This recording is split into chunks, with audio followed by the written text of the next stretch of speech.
श्री स्वामी समर्थ. हर हर महादेव. आज आपण बघणार आहोत तुमच्या सेपरेशनचं कार्मिक लेसन काय आहे.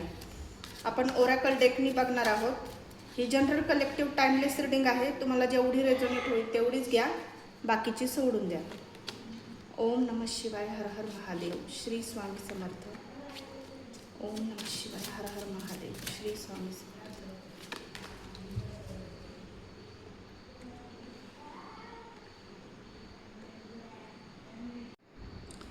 ही रीडिंग त्यांना जास्त मॅच होईल ज्यांचं सेपरेशन चालू आहे आणि पूर्ण नो कॉन्टॅक्ट सिच्युएशनमध्ये असेल.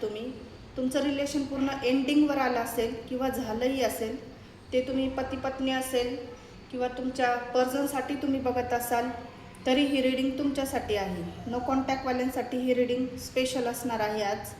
तर तुम्हाला इथं सांगण्यात येते की तुमच्या नात्यात एक मोठी चूक रिपीटेड पॅटर्नमध्ये झाली आहे. तीस चूक पॅटर्नमध्ये तुमच्या येत आहे असं युनिवर्स सांगत आहे. तुम्ही तुमच्या मनाचं ऐकून हा डिसिजन घेतलेला आहे, पण रिॲलिटीकडे तुम्ही दुर्लक्ष केलं आहे. तुम्ही खूप ॲडजस्ट केला असेल, जाऊ दे आज नाही उद्या व्यवस्थित होईल, पण लाईफमध्ये कधीतरी चेंजेस येईल, पॉझिटिव्ह येईल किंवा पुन्हा पहिल्यासारखं होऊ शकते असं तुम्हाला वाटत होतं. पण तेच तुमची चूक होती. तुम्ही मनाचं ऐकून पूर्ण डिसिजन चुकीचे घेतलेत आणि रिॲलिटीकडे तुम्ही दुर्लक्ष केलेलं आहे असं इथं कार्ड सांगत आहे. तुम्हाला आता असं शिकायचं आहे की फक्त प्रेम पुरेसं नसतं, योग्य निवड खूप महत्त्वाची असते. तुमचं फ्युचर त्या चॉईसवर डिपेंड आहे जी तुम्ही फक्त आता घेणार आहे.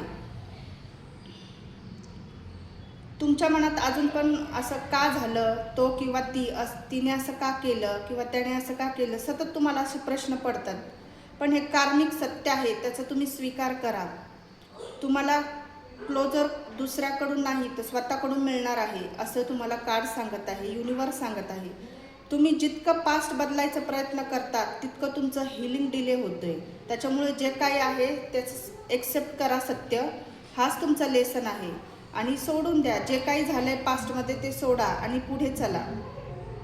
कारण काही गोष्टी अंडरस्टँड करण्यासाठी नाही आहे तर रिलीज करण्यासाठी असतात असं तुम्हाला युनिवर्स सांगत आहे.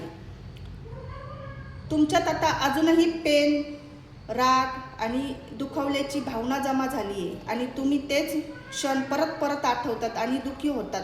हा कार्मिक ट्रॅप आहे तुमचा, जिथे तुम्ही स्टक राहतात, पुढे जाऊ शकत नाही आहे. आणि तुम्हाला याच्यातून लेसन काय मिळालं आहे, तुम्हाला कार्ड सांगत आहे, युनिवर्स सांगत आहे, तुम्ही फॉरगिवनेस म्हणजे त्यांना माफ करणं नाही तर स्वतःला तुम्ही मुक्त करणं आहे असं तुम्हाला कार्ड सांगत आहे. तुम्ही पास्टच्या गोष्टी रिलीज करा. तुम्ही जेवढं रिलीज करता तेवढं तुमच्यासाठी चांगलं आहे. येणाऱ्या गोष्टी, ऑपॉर्च्युनिटीचा तुम्ही स्वीकार करता. नवीन गोष्टी, अबंडन्स तुमच्या जीवनामध्ये येतील, नवीन ओळखी तुमच्या जीवनात येतील. तुम्हाला असं वाटतंय की एकाने माझं लाईफ खूप दुःखी झालं आहे, जो व्यक्ती माझ्या जीवनात येईल की तुम्हाला दुःखच देईल, हा तुमचा गैरसमज आहे. प्रत्येक माणूस सारखा नसतो असं कार्ड्स युनिवर्स तुम्हाला सांगत आहे. प्रत्येकाचं हृदय तुम्ही तुमचं हृदय मोकळं ठेवा. प्रत्येकाला इथं एक्सेप्ट करा.